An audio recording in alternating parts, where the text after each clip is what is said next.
Hello friends, this is Neha and welcome to NV learning platform. चलिए ठीक है। अब मैं केमिस्ट्री स्टार्ट कर रही हूँ फिर स्टार्टिंग से। तो उसका सबसे पहले मैं पढ़ाऊँगी इनऑर्गेनिक। जैसे जैसे मुझे लगता था कि आते बहुत है, जैसे इनऑर्गेनिक से बहुत सारे क्वेश्चंस आते हैं, लेकिन क्या होता है ना कि हम ज़्यादा फिजिकल पे ध्यान दे देते हैं। लेकिन अब मैं क्या करूँगी, पहले मैं सबसे पहले इनऑर्गेनिक का पूरा करवाऊँगी। इनऑर्गेनिक और ऑर्गेनिक हमारा दोनों साथ साथ में चलेगा, लेकिन फिजिकल को मैं लास्ट में करवाऊँगी। जैसे केमिस्ट्री का 3 होता है ना, एक होता है फिजिकल, इनऑर्गेनिक, ऑर्गेनिक। तो मैं कराऊँगी पहले इनऑर्गेनिक कराऊँगी, फिर ऑर्गेनिक कराऊँगी, फिर फिजिकल कराऊँगी। इससे क्या होगा कि पहले कर लेंगे, फिर लास्ट तक जाते तक आपको फिर से रिवाइज होने का चांस मिल जाएगा। ठीक है।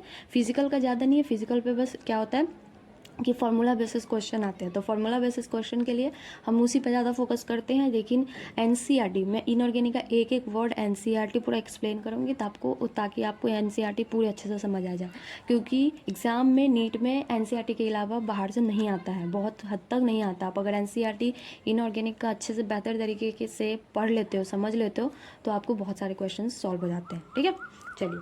तो सबसे पहले है हमारा चैप्टर है कौन सा, classification of elements and periodicity in properties. ये है हमारा जो दोनों, मतलब क्लास 11 और 12 दोनों मिला के जो पूरा बेसिकली नीट के लिए जो आपका है, जो सबसे पहला नंबर पे और इनऑर्गेनिक में हमारा यही आता है। ठीक है। अब उसमें देखो क्या है, इस पे चैप्टर में हमें ऊपर वाला जो आपको दिया है वो पढ़ सकते हो। मैं एक हर चीज़ आपको समझाऊंगी। ऑब्जेक्टिव देखिए क्या है, आफ्टर स्टडिंग दिस यूनिट, इस स्टडी को करने के बाद आप क्या क्या समझ पाओगे। देखो इसलिए मैं ये पढ़ा रही हूँ क्योंकि ये चैप्टर आपको इंपॉर्टेंट है। You will be able to appreciate how the concept of grouping elements in accordance to their properties lead to the development of periodic table। बोला जा रहा है जैसे ये चैप्टर पढ़ लोगे तो चैप्टर पढ़ने के बाद आपको आराम से कि पीरियोडिक टेबल में कौन सा एलिमेंट कहाँ है उस सबको समझने की आपको उसकी प्रॉपर्टीज़ की, वो एलिमेंट अगर फर्स्ट ग्रुप में है, सेकंड ग्रुप में है तो उसकी क्या प्रॉपर्टी होनी चाहिए, फिर और उसके बाद 17th में है तो क्या ग्रुप होनी चाहिए, ये समझ आ जाएगा। अंडरस्टैंड द पीरियोडिक लॉ, और पीरियोडिक लॉ जो है वो कैसे और क्यों कैसे एप्लीकेबल होता है वो भी समझ आ जाएगा। Understand the significant of atomic number and electronic configuration as the basis for periodic classification. बोला जा रहा है कि आपको उसके एटॉमिक नंबर का सिग्निफिकेंट और उसके बाद इलेक्ट्रॉनिक कन्फिगरेशन की कौन सा है, इसका कोई कितना एटॉमिक नंबर है तो उसका इलेक्ट्रॉनिक कॉन्फ़िगरेशन क्या है, ये भी आपको समझ आ जाएगा। Name of the element with Z is greater than 100 according to IUPAC nomenclature. Z is equal to होता है हमारा एटॉमिक नंबर को डिनोट करते हैं। तो उसका आपको मतलब 100 से ऊपर वाले एलिमेंट के भी नाम इसमें आपको समझ आ जाएगा कि 100 से ऊपर जब अगर एलिमेंट है तो उस एलिमेंट को क्या बोलते हैं, उसका नेम भी आपको समझ आ जाएगा। Classify element into SPDF block and learn their main characteristics. बोला जा रहा है एलिमेंट को क्लासीफाई कर देते हैं इसी में, जो एस में, बी में, एस में, पी में, डी में, एफ ब्लॉक्स में, इस सब में कैसे क्लासीफाई किया गया वो, और उसका मेन कैरेक्टरिस्टिक्स क्या है, मतलब किस बेसिस पे क्लासीफाई किया गया, ये भी समझ आ जाता है। रिकॉग्नाइज द पीरियोडिक ट्रेंड, उसके बाद in which physical and chemical properties, इसका जो बोला जा रहा है कि बेसिकली है जो कि फिजिकल प्रॉपर्टीज़ क्या है और केमिकल प्रॉपर्टीज़ क्या है, किस बेसिस पे इसको चेंजेस वगैरह की गई है, उस सब भी आपको काफ़ी हद तक समझ आ जाएगा। हो गया। अब उसके compare the reactivity of elements and correlated it with their occurrence in nature. बोला जा रहा है कि आप इसकी रिएक्टिविटी, मतलब बेसिकली जो एलिमेंट के बारे में पढ़ रहे हो उसकी रिएक्टिविटी के बारे में भी आप पढ़ोगे, क्योंकि यही सब क्वेश्चन पूछता है आपको एग्जाम में भी, नीट में भी। ये सब के सब आपको क्या बोलते हैं, इसी सब बेसिस पे पूछता है कि इसकी रिएक्टिविटी कितनी है, को रिलेशन क्या है, इसी सब में। Explain the relationship between ionisation enthalpy and metallic character. बोला जा रहा है कि आयोनाइजेशन इंथैल्पी पे इसकी क्या IP होगी और क्या मेटालिक कैरेक्टर होगा, उसका भी क्या बोलते हैं कैरेक्टरिस्टिक्स को आपको समझाता है। Use of scientific vocabulary approximately to communicate ideas related to certain importance properties of atom. Example के लिए एटॉमिक नंबर, ये बोला जा रहा है कि आपको एक साइंटिफिक वोकेबुलरी मतलब कम्युनिकेट करने के लिए, जैसे कुछ कैरेक्टरिस्टिक्स होते हैं इसके, तो वो उस कैरेक्टरिस्टिक्स को किस तरीके से चेंज किया जाता है और कि कौन सा कैरेक्टरिस्टिक्स होता है उसको भी आप समझने में आसानी होगी। जैसे कि एक है तो है एटॉमिक रेडियाई हो या आयनिक रेडियाई हो, तो आप उसके बारे में भी अच्छे से समझ लेते हो। आयोनाइजेशन इंथैल्पी क्या है, इसके बारे में भी आपको समझ आएगी। इलेक्ट्रॉन गेन इंथैल्पी क्या है वो भी समझ आएगी। इलेक्ट्रॉन नेगेटिविटी क्या होती है ये भी समझ आएगी। अब बैलेंस ऑफ इलेक्ट्रॉन की बैलेंस, मतलब इस इलेक्ट्रॉन में जब देखो एक बैलेंसी होती है, एक बैलेंस होता है, तो ये सारे के सारे आपको इसमें समझ आएगा। मेन ये चैप्टर पढ़ने के बाद आपको ये सब कॉन्सेप्ट क्लियर होगा, और ये सब ही आगे जाके पूरा का पूरा इनऑर्गेनिक का पार्ट है। और इनऑर्गेनिक का पार्ट है मतलब केमिस्ट्री का पार्ट है। इन और तीनों चीज़ एक दूसरे से रिलेटेड है। जब तक आप इनऑर्गेनिक अच्छे से नहीं समझोगे तब तक आपको उसके एलिमेंट की रिएक्टिविटी नहीं समझ आएगी, एलिमेंट की रिएक्टिविटी नहीं समझ आएगी तो आप आगे जाके ऑर्गेनिक में रिएक्ट नहीं करवा पाओगे, एलिमेंट को रिएक्ट नहीं कर पाओगे तो नया कंपाउंड नहीं बन पाएगा। तो ये सारा एक दूसरे से रिलेटेड है, समझ आ गया होगा। चलिए देखो, the periodic table is arguably the most important concept in chemistry. बोला जा रहा है जो हमारा पीरियोडिक टेबल है जो अभी आप पढ़ते हो वो वाला जो हमारे पास फाइनल पेज जो एक मिलता है आपको, वो पेज हमारा क्या है, मॉडर्न पीरियोडिक टेबल है। लेकिन किसी भी चीज़ को स्टार्टिंग से बनाने से लेकर आज तक क्या बोला जाता है, बहुत सारे स्टेप्स साइंटिस्ट ने की होगी, तो इसीलिए लिखा हुआ है यहाँ पे। क्या लिखा हुआ है आपको, आर्ग्यूएबली। आर्ग्यू मतलब क्या होता है, बहस होता है ना। तो इसका कहने का मतलब है कि पीरियोडिक टेबल जो आपको आज मिली है आपके पास में, तो उसमें अभी भी क्या बोलते हैं, बहुत सारे मुद्दे उठने वाले, क्वेश्चंस उठने वाले इसमें है। कि ऐसा नहीं कि पीरियोडिक टेबल 100% आपका सही है, क्योंकि अभी भी देखो आपके पीरियोडिक टेबल जो नीचे वाले जो मतलब आप ब्लॉक देखते हो, नीचे वाले जो आपके पीरियड देखते हो उसमें आपको खाली दिखता है। तो वो खाली दिखने का मतलब क्या है, कभी ना कभी उसमें चेंजेस आएगी तो वो बढ़ता जाएगा, इसीलिए लिखा हुआ है। Both in principle and in practice. बोला जा रहा है कि दोनों तरीके से, एक तो उसके सिद्धांत जो पीरियोडिक टेबल के उसके बेसिस पे भी, और उसके प्रैक्टिस में जो यूज़ करते हैं उसमें भी। It is the everyday support for student. और ये पीरियोडिक टेबल है जो स्टूडेंट्स के लिए हर दिन यूज़ आने वाली चीज़ है। जैसे जितना केमिस्ट्री पढ़ोगे तो आपको पीरियोडिक टेबल तो याद होनी ही चाहिए, ठीक है। It suggested new avenue of research to professionals and it provide a succinct organisation of the whole of the chemistry. बोला जा रहा है बेसिकली जो ये वाली लिखी होती है ना, वो आपके एवरीडे लाइफ, मतलब बेसिकली केमिस्ट्री का आपको रियल लाइफ में क्या यूज़ होता है, या फिर ये चैप्टर का आपको रियल लाइफ में क्या यूज़ है, उसके ओवरव्यू दिए होती है। हर चैप्टर्स में ये पहले आपको इंट्रोडक्शन तरीके से दिया रहता है कि आखिर आप जो पढ़ रहे हो इसका क्या यूज़ है। अगर आपको जो पढ़ रहे हो उसका यूज़ क्या है उसको पता ही नहीं है तो आप क्या करोगे, ऐसे ही पढ़ते जा रहे हो। इसीलिए बोला जाता है ना कि अगर आप किसी चीज़ को पढ़ रहे हो तो उससे पहले अपना गोल सेट करो। गोल सेट करने का मतलब होता है कि अब चलो मान लेते हैं नीट का एग्ज़ाम, अगर आपको पता नहीं, जैसे कि बीच में कोरोना वाले टाइम में हुआ था, क्यों बच्चों में मतलब बहुत सारे बच्चे जो पढ़ने वाले बच्चों का नीट क्लियर नहीं हो पाया, जो कोरोना टाइम में 2020 और 2021 में, बिकॉज उनका 2000 में तो इतना ज़्यादा हो गया था कि डेट फिक्स नहीं हो रही थी। जैसे हमेशा हर एग्ज़ाम में मई के फर्स्ट वीक मतलब फर्स्ट संडे में नीट हो जाता है, हमेशा से चलता हुआ रूल है। अब कोरोना के टाइम में फंस गई थी, तो कोरोना टाइम में क्या हुआ कि डेट डिले हो जा रहा है, तो दिमाग में क्या होता है कि एक डिले हो रहा है तो आपका सेट नहीं है कि किस दिन एग्जाम होना है।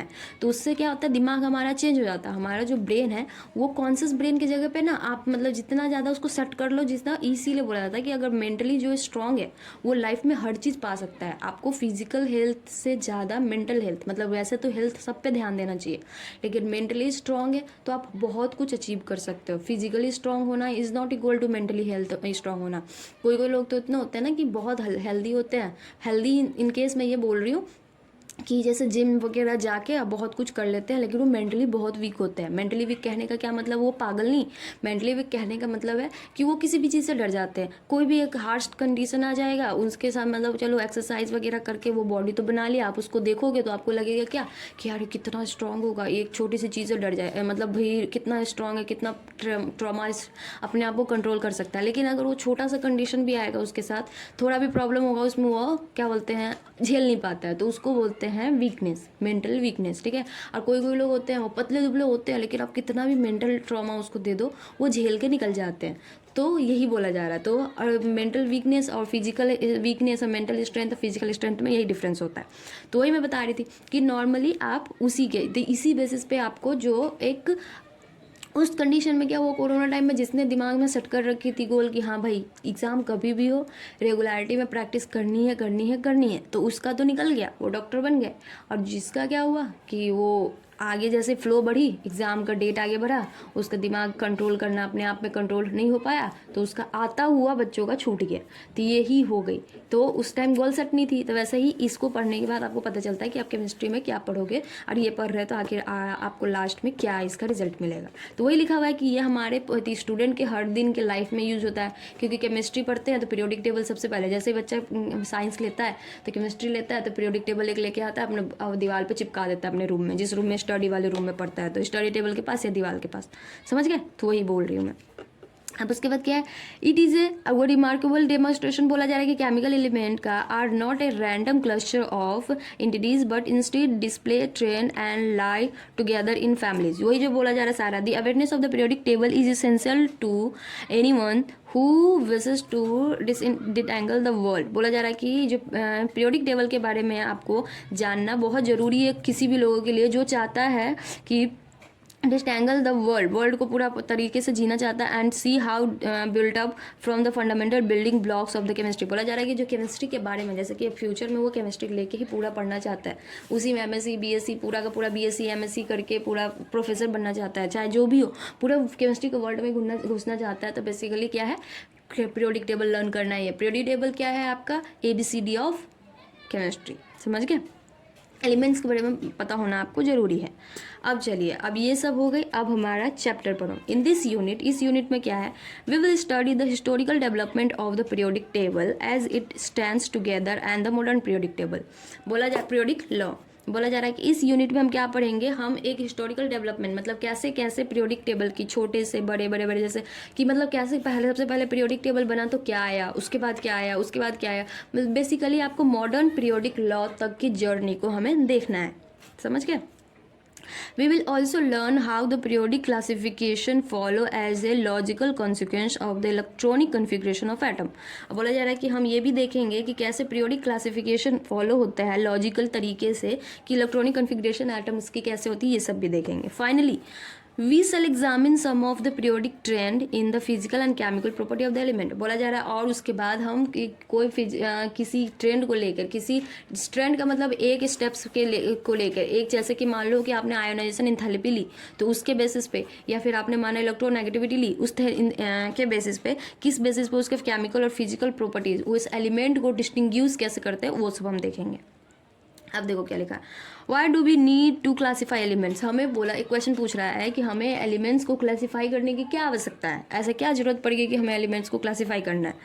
वी नो, क्या बोल रहा है, वाई we now know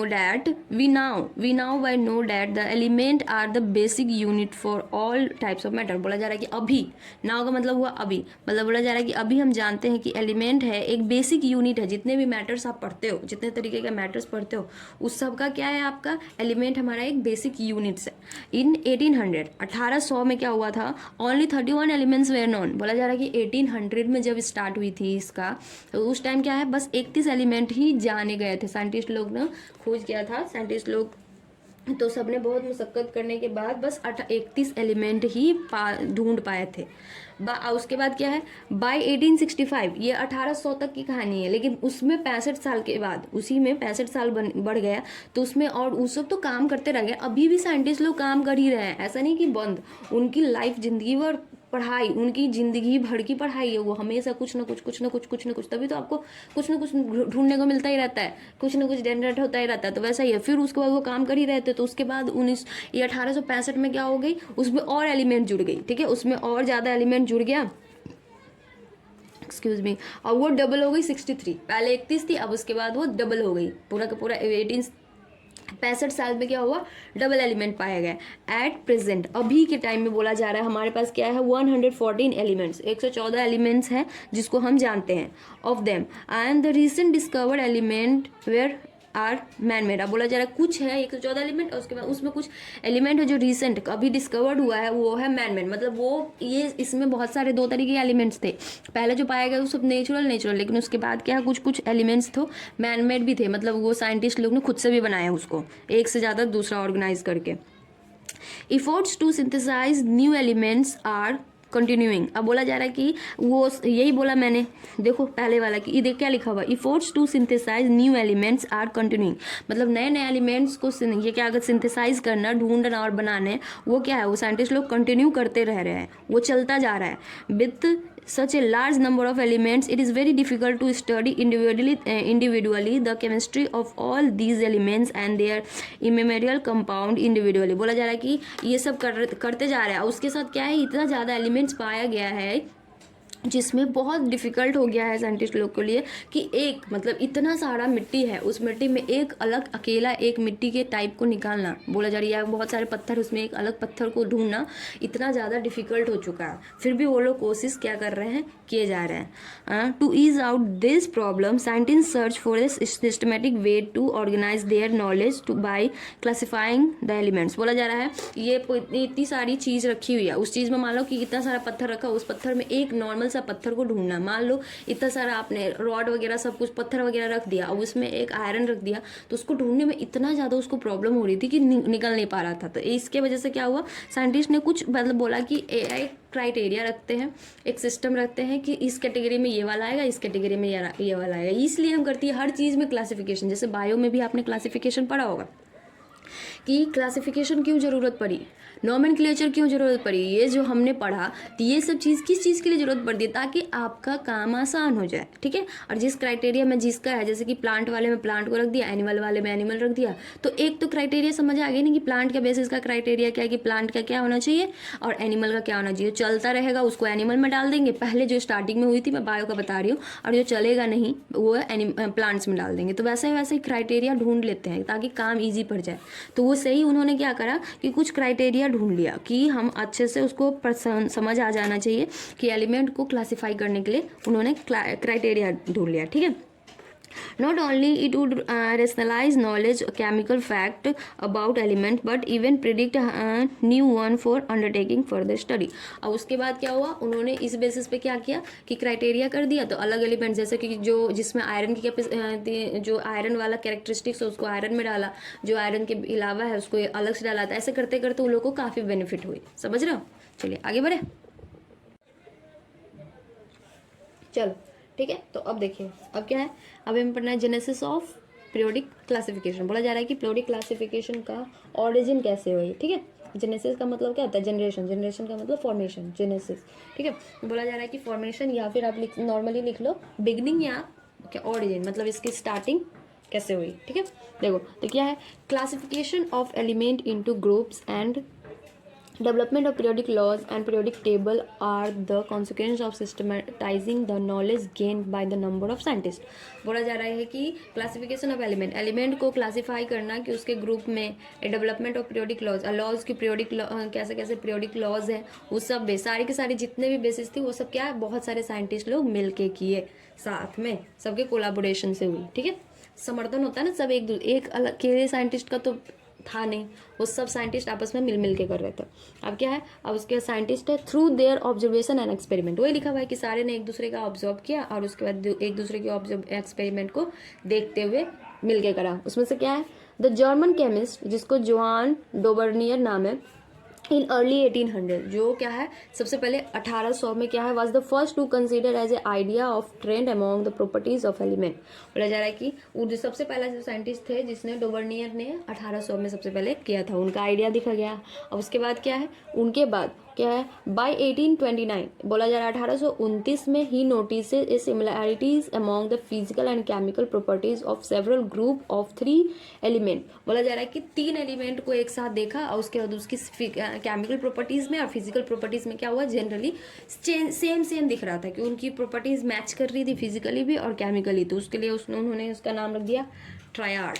समझ रहे हो, ट्राई का मतलब 3 होता है, तो उन्होंने ट्रायड रख दिया। ठीक है, in each case he noticed that the middle element of each of this triad has atomic number about half way of the atomic weight of the 2। बोला जा रहा है कैसे किया उन्होंने कि 2 एलिमेंट को देखा, 3 एलिमेंट का ग्रुप कराया, 3 का ग्रुप बनाया, उसमें देखा कि उन्होंने कि उसमें मिडिल वाले एलिमेंट थे, उस तीनों का केमिकल प्रॉपर्टीज और फिजिकल प्रॉपर्टीज ऑलमोस्ट सेम थी। उसके बाद भी उन्होंने क्या देखा कि जो 3 एलिमेंट लिखा, मान लो कि ABC, तो ABC में क्या दिखा उन्होंने कि A + C is equal by 2 is equal to B। जो एटॉमिक वेट है जो A + C की है और उसको 2 से डिवाइड करते हैं तो उतना का क्या होता है, जो वैल्यू आएगा वो C के एटॉमिक वेट के इक्वल आएगा। तो वही लिखा हुआ है यहाँ पे, समझ गए कि यही लिखा हुआ है कि जो ट्रायड, वो ट्रायड वाला जो लॉ दिया था उसके अकॉर्डिंग कि उसमें एटॉमिक वेट क्या करा था, 2 एटॉमिक वेट के हाफ के इक्वल था वो तीसरे वाले का, मिडिल वाले का। ठीक है, तो उसके बाद क्या है, also the properties of the middle element were in between those of the other two members. अब बोला जा रहा है कि उसकी प्रॉपर्टीज थी मिडिल वाले की, वो भी क्या है, वो दोनों के बेसिस पे मतलब मैच करती थी। जैसे कि एग्जाम्पल में दिया हुआ है यहाँ पे देखो कि lithium sodium and potassium, lithium sodium potassium जो है एक नीचे का ग्रुप जाते हैं ना, हॉली ना कर रब से फरियाद, ये पढ़ा ही होगा बचपन से आपने। फिर मैं दिखाऊंगी आपको, जैसे ह मतलब हीलियम, उसके बाद ह का मतलब होता है हाइड्रोजन, हाइड्रोजन के नीचे लिथियम, लिथियम के बाद क्या है सोडियम, सोडियम के नीचे पोटासियम। तो यही है लिथियम प्लस सोडियम, दोनों का एटॉमिक वेट लोगे आप बाई उसको 2 से डिवाइड करोगे तो आपको लिथियम प्लस पोटासियम, और उसको 2 से डिवाइड करोगे दोनों के वेट को तो आपको सोडियम का वेट आ जाएगा। समझ रहे हो? तो वैसा ही है, आप करके भी देखो तो वैसा ही। फिर उसके बाद इन्होंने इसका भी किया, तो वो इसीलिए इसका नाम दिया गया डोबर्नियर ट्रायड करके नाम दिया गया। ठीक है, अब उसके बाद लॉ भी दे दिया इसका, लॉ ऑफ ट्रायड। इस लॉ को नाम, डोबर्नियर वाले लॉ को नाम दिया गया लॉ ऑफ ट्रायड। समझ गया? आइए, since Dobereiner relationship refer to as a law of triad seem to work only for a few elements. अब ये क्या हुआ कि जो लॉ ऑफ ट्रायड था वो पूरा का पूरा पीरियोडिक टेबल के लिए काम नहीं था। अगर पूरा पूरा पीरियोडिक टेबल के लिए कारगर रहता तो बहुत अच्छी बात होती, लेकिन ये क्या था, ये कुछ एलिमेंट्स तक ही सीमित थे। उसके बाद क्या हुआ, इसका लॉ फेल हो गया। इट वॉज डिसमिस्ड, इसीलिए क्या हुआ, it was dismissed by as coincidence. इसके बाद क्या हुआ कि सबके लिए फॉलो नहीं किया गया तो इसको डिसमिस कर दिया गया कि मतलब यार ये तो सबके लिए है ही नहीं। वो किसी भी चीज़ को पूरा का पूरा अगर सबके सब लॉ सभी के लिए मैच करता तो क्या करते वो कि सबके लिए आ जाते तो बोलते हाँ पूरा का पूरा एटॉमिक जितना नंबर है हमारा पूरा एलिमेंट्स है सबके लिए फ़ायदेमंद है। लेकिन ये क्या है कि 20 एलिमेंट तक आया, उसके बाद तो कोई फ़ायदा ही नहीं हुआ। तो उसने बोला कि छोड़ो, उतना के नहीं, इसको नहीं लेना है, उसको इग्नोर मार दिया। The next reported attempt to classify them element was made by French geologist AEB de, उसके बाद क्या है कैनकॉर्ड्स इन 1862।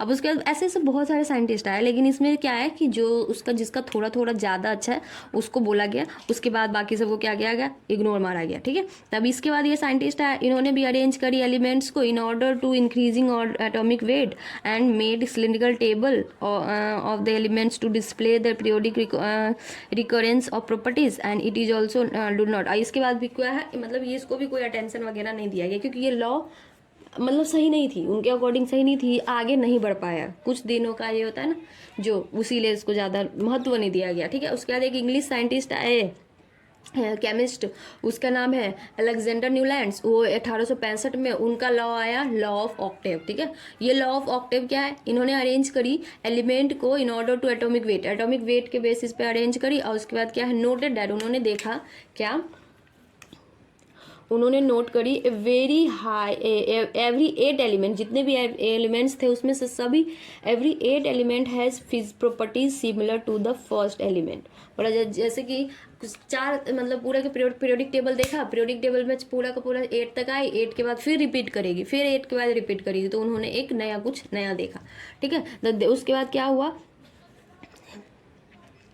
उसके बाद ये रिलेशनशिप है आपका देख लो। तो इसके बाद ये relationship was just like every 8th node and that resemble. इसको किस तरीके से उन्होंने ज़्यादा मतलब किसी भी चीज़ को आप नॉर्मल लैंग्वेज में या किसी भी चीज़ को इजी वे में समझा दो, उसके बाद रियल लाइफ से कनेक्ट कर दो तो लोगों को तक ज़्यादा जल्दी पहुँच जाता है। तो वही दिखा उन्होंने ये तो बोल दिया कि every 8th element had property similar to the first element, लेकिन लोगों को उतना समझ नहीं आया। तो उन्होंने क्या बोला कि जैसे हमारा कि एक रिलेशनशिप होता है ना कि every 8th note that resemble to the first note octave in music, जैसे सारे ग म प ध नी होती है ना, फिर उसके बाद सा स्टार्ट हो जाता है। तो वैसे ही उन्होंने समझाया कि देखो जैसे तुम सारे ग म प ध नी, सारे ग म प ध नी तक हो गई, 7th फिर 8th आएगा तो क्या होगा हमारा स, तो सा, तो वही उसी के अकॉर्डिंग समझाया कि जैसे कि आपका सारे ग म प ध नी आया फिर से उसके बाद सा आएगा, तो वैसे ही उन्होंने बोला कि ऐसा ही एलिमेंट है कि सारे के सारे 8th जैसे 1 से लेकर 7 तक एलिमेंट, फिर उसके 8th एलिमेंट आएगी तो वो फर्स्ट वाले एलिमेंट से उसका प्रॉपर्टीज मैच करेगा।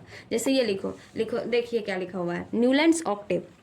यहाँ पे एलिमेंट है 1 2 3 4 5 6 7 एलिमेंट हो गई, तो इसकी सारी की सारी एक लाइन में। फिर इसके बाद ये 7th वाले पे, 7th के बाद यहाँ पे 8th, तो ये वाली इस एलिमेंट की प्रॉपर्टीज़ क्या होगी हमारी फर्स्ट वाली से मैच करेगी। तो वैसे ही लिखा हुआ है, जैसे हाइड्रोजन और हीलियम को छोड़िए, वो दोनों 2nd पीरियड, उसके 8th पीरियड मतलब आपका क्या होता है कि फर्स्ट पीरियड तो हाइड्रोजन हीलियम, उसके बाद 2nd पीरियड से आपका 8 से स्टार्ट होता है, 2 8 8 18 18 32। ये तो पता है ना आपको, तो उस बेसिस पे। तो ये 2 वाला तो छोड़िए, तो 8 फिर 18 नीचे है, तो यहाँ पे है। तो सबसे पहले lithium, beryllium, boron, carbon, nitrogen, oxygen, fluorine.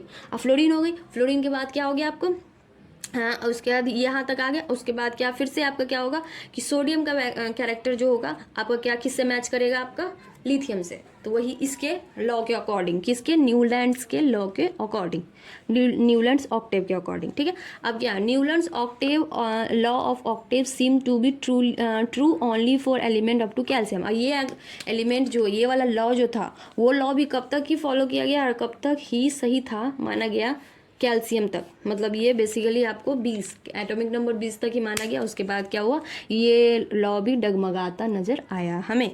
Although this idea, his idea was not widely accepted at that time, he work his for his work he was later awarded. But इन्होंने इतना ज़्यादा किया, लोगों को काफ़ी समझ आई, तो इसके लिए उनको उसी टाइम तो नहीं मिला, लेकिन बाद में जब सबने अप्लाई किया और देखा कि लॉ सही है, तो उनको बाद में अवार्ड, मेडल भी मिला गया, ठीक है। और नोबेल मतलब कि उसको बेसिकली मेडल से, अवार्ड से उसको सुशोभित क्या बोलते हैं, मतलब सम्मानित किया गया बेसिकली, समझ गए। चलिए अब देखो तो क्या, periodic law as we know it today's क्या, it's development to the Russian chemist Mendeleev. अब ये है मेंडलीव जो है हमारी, यहाँ तक 2, इसमें बेसिकली आपको 2-3 लॉज है जिसको आपको याद रखने हैं। पूछेगा तो आपसे पहला तो ये ट्रायड वाली जो आपकी लॉ है डोवर्नियर की, और उसके बाद पूछेगा आपको न्यूलैंड्स वाली लॉ ऑफ ऑक्टेव। उसके बाद क्या पूछेगा आपसे, ये जो मेंडलीव वाली लॉ भी पूछेगी, क्योंकि आगे जाके मॉडर्न लॉ में यही कन्वर्ट होएगा इसी से आगे। तो यही सब मतलब इससे बेसिकली क्वेश्चन पूछेगा। एनसीईआरटी केमिस्ट्री का क्या है ना, इनऑर्गेनिक केमिस्ट्री में क्या है, एक वर्ड पढ़ना पड़ेगा, क्योंकि ऐसे क्वेश्चंस आपने एग्जाम दिए होंगे तो आपको पता होगा। अगर आप ड्रॉपर हो तो, अगर नहीं पता, न्यू हो, तभी भी आप प्रीवियस ईयर क्वेश्चन अटैम्प्ट कीजिए, आपको पता चल जाएगा कि इनऑर्गेनिक के क्वेश्चन कैसे पूछते हैं, समझ गए। तो मेंडलीव में 1834 से 1907, और उसके उनके साथ साथ एक और साइंटिस्ट थे जिसको लोथल मेयर बोलते हैं, वो 1830 से, और इसके बाद क्या 1895। वो दोनों साइंटिस्ट थे, अलग अलग काम कर रहे थे, देखो वर्किंग इंडिपेंडेंटली। मतलब ऐसे नहीं दोनों की एक लैब में आके आपस में इकट्ठे दोस्त बन के काम कर रहे, नहीं, एक का लैब ये है, एक का लैब ये, एक जो है एक जर्मनी में है, समझ रहे हो, और एक आपका क्या है रसिया में, एक रसिया में काम कर रहा है, एक जर्मनी में काम कर रहा है, लेकिन काम क्या कर रहा है, एक ही चीज़ पे काम कर रहा है, इसलिए दोनों का नाम साथ में दिया गया है, ठीक है। और उसके बाद both the chemist in 1869 proposed that an arranging element in the increasing order of their atomic weight। इन्होंने भी, दोनों साइंटिस्ट ने इस सारा का सारा बेसिकली क्या होता है कि एक साइंटिस्ट देख लिया, जैसे कि ट्रायड वाला लॉ देख लिया, ट्रायड वाले लॉ, तो उन्होंने सोचा इससे क्या, साइंटिस्ट लोग क्या करते हैं ना कि स्टार्टिंग से थोड़ी ना काम करेंगे। अब वो उन्होंने देखा कि एक लॉ निकाला, उस लॉ ट्रायड वाले, और ट्रायड वाले में जो जो अच्छी चीज़ें होंगी उनको एक्सेप्ट करके बुरी चीज़ों को दूर कर, कि उन्होंने देखा इस चीज़ से आगे बढ़ सकते हैं। और फिर उन्होंने दिमाग में ये लगाया कि आखिर आगे उन्होंने ऐसा क्या नहीं किया, सो उनकी ये वाली जो उन्होंने रूल दी, वो रूल क्या कहते हैं, उनका सेटिस्फाइड मतलब क्या सक्सेस नहीं हुआ, तो वो तो उसको एक्सेप्ट तो करते ही है, उनकी गलती को भी देखते हैं, और उनका अच्छी चीज़ है उसको तो एक्सेप्ट कर ही लेते हैं। तो वैसा ही था, तो उन्होंने ऑक्टेव ट्रायड किया, ट्रायड वाले ने लॉ ऑफ ट्रायड देखा, फिर उन्होंने लॉ ऑफ ट्रायड भी पढ़ा होगा, फिर उसके लॉ ऑफ ऑक्टेव भी पढ़ा। लॉ ऑफ ऑक्टेव में क्या करा, उन्होंने एटॉमिक वेट पे काम किया, तो इसलिए ये दोनों साइंटिस्ट भी क्या करे कि उतना दिमाग नहीं लगाया, सीधे सबसे पहले एटॉमिक वेट पे काम करने लगा कि उसका कि सबसे ज़्यादा एटॉमिक वेट किसका है, और sending order, increasing order of atomic weight पे अरेंज करके रखने लगे। उसके अकॉर्डिंग उन्होंने सेम ये वाली न्यूलैंड्स वाली, और उसके बाद क्या है, उन्होंने सिमिलैरिटी देखा physical and chemical properties at regular interval की, जैसे कि उन्होंने देखा कि हर एक 8th नंबर, फर्स्ट नंबर से क्या कहते हैं एलिमेंट के नंबर से उसकी केमिकल और फिजिकल प्रॉपर्टी मैच कर रही है, सब भी उन्होंने देखा। उसके बाद क्या, लोथल मेयर प्लॉटेड फिजिकल क्या है physical properties such as atomic. उन्होंने फिजिकल प्रॉपर्टीज़ में क्या क्या रखा, उन्होंने रखा एटॉमिक वॉल्यूम को भी देखा, मेल्टिंग पॉइंट को करा, बॉइलिंग पॉइंट को अगेंस्ट, उसके बाद क्या है एटॉमिक वेट के अकॉर्डिंग, उसके ऑब्टेन करा पीरियोडिकली रिपीटेड पैटर्न। उसके बाद क्या किया, ये सबको देखा कि इसके अकॉर्डिंग किसका मैच कर रहा है, और उसके अकॉर्डिंग किसका जितना ज़्यादा होगा फिजिकल प्रॉपर्टी उसको रिपीट करते रह गया। अनलाइक उसके बाद न्यूलैंड्स, ये तो लोथल मेयर ने करा, न्यूलैंड्स ने क्या करा, ऑब्जर्व करे change in their length of that repeating pattern bye, और उसके बाद उन्होंने इसके मतलब लेंथ वगैरह पे देखा और उसके कैसे कैसे रिपीट कर रही है, ठीक है। बाय उसके बाद बाय 1868 में 1868 में Lothal mayor has developed A table, और लोथल मेयर ने ये सब करने के बाद एक टेबल डेवलप की। उस टेबल को डेवलप करने के बाद उन्होंने क्या किया, देखिए टेबल डेवलप की। अब उस टेबल को उसमें एलिमेंट को क्या करा, डैट क्लोजली रिजेंबल, अब उसमें क्या करा कि जो एलिमेंट आपस में क्लोजली एक दूसरे से बहुत अच्छे से रिजेंबल कर रहा है, दिख रहा है, उसको एक साथ रखा और उसको नाम दिया मॉडर्न पीरियोडिक टेबल। किसने किया, लोथल मेयर ने, ठीक है। अब ये पूछेगा आपसे कि पीरियोडिक टेबल का सबसे पहले किसने मॉडर्न पीरियोडिक टेबल को किया, अब उसके बाद मॉडर्न पीरियोडिक टेबल को करने के बाद कौन से साल में, तो 1868 लिखना होगा। अब देता है ये सब आपको दे सकता है, तो 1868 लिखिएगा और लोथल मेयर, ठीक है।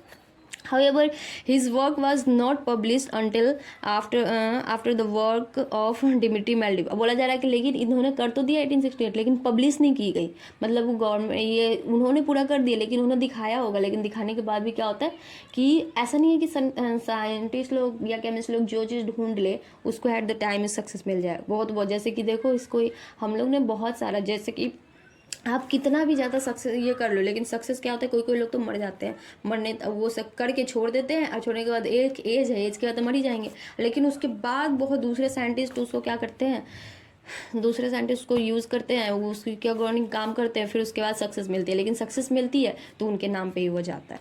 समझ गए, समझ गए। और उसके जैसे मेंडल के साथ हुआ था, मेंडल वाले केस भी तो वैसा ही हुआ था ना, कि आपका क्या इन्होंने पूरा करने के बाद भी वो ख़त्म हो गए, ख़त्म होने के बाद उनको वो पूरा मिला, ठीक है। और उसके बाद उनका काम किया, जब तक मेंडलीव क्या बोलते हैं अच्छे से उनका काम नहीं देखा गया तब तक ये पब्लिश नहीं करेगी। The scientist who is generally credited with the development of modern periodic table.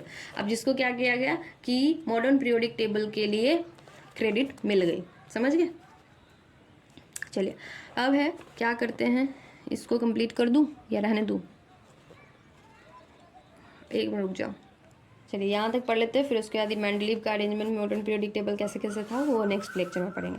While Dobereiner initiate the study of periodic relationship, उसके it was Mendeleev who was responsible for publishing the periodic law for the first time। बोला जा रहा है कि periodic law को publish करने वाला कौन था, वो था मेंडलीव आपका।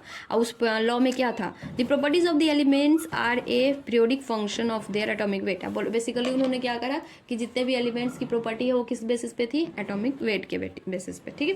सो रहने देते हैं यहीं तक कि ठीक है, आप यहाँ तक पूरा का पूरा क्या करिए कि पूरा का पूरा रिवीजन दोबारा से आप चैप्टर को थोड़ा थोड़ा करके ही पढ़ेंगे, ताकि हमको ये इनऑर्गेनिक को मैं पूरी तरह से स्टेप वाइज पढ़ाऊंगी ताकि आपको एक एक वर्ड भी नहीं मिस हो, ठीक है। ऑर्गेनिक इनऑर्गेनिक का पूरा फिजिकल हम लोग क्वेश्चन करके जाएंगे, ठीक है, क्योंकि इसमें उतना फिजिकल में क्या होता है आपको वो नहीं है, कॉन्सेप्ट ज़्यादा नहीं है, फॉर्मूला ज़्यादा है, फॉर्मूला के बेसिस पे पढ़ा क्वेश्चन है, लेकिन इनऑर्गेनिक ऑर्गेनिक में क्या है आपका कॉन्सेप्ट ज़्यादा है, वो भी एनसीईआरटी को लेके, क्योंकि और इनऑर्गेनिक तो पूरा एनसीईआरटी जो बच्चा पढ़ लेना अच्छे से तो उसका तो पूरा होना ही होना है तय, ठीक है, समझ गए। तो चलिए अब यहाँ तक इतना को आप दोबारा पढ़िएगा। अब दोबारा पढ़ने के बाद कोई भी क्वेश्चन पूछे, आपको कोई भी प्रॉब्लम हो तो आप डायरेक्ट जो पेज नंबर तो दो ही, मैंने एक ही पेज पढ़ा है, 2 पेज अगर बोला जाए तो उतना पेज ही है, आप अच्छे से स्टेप वाइज उसको क्लियर कीजिए। और आपको अगर कोई भी प्रॉब्लम हो तो आप मुझे डायरेक्ट कमेंट में भेजिए, कमेंट में पूछिए, आपको कुछ भी होगी मैं सब बताऊंगी। अब मैं इसके साथ साथ आपको क्वेश्चन भी कराऊंगी, ठीक है,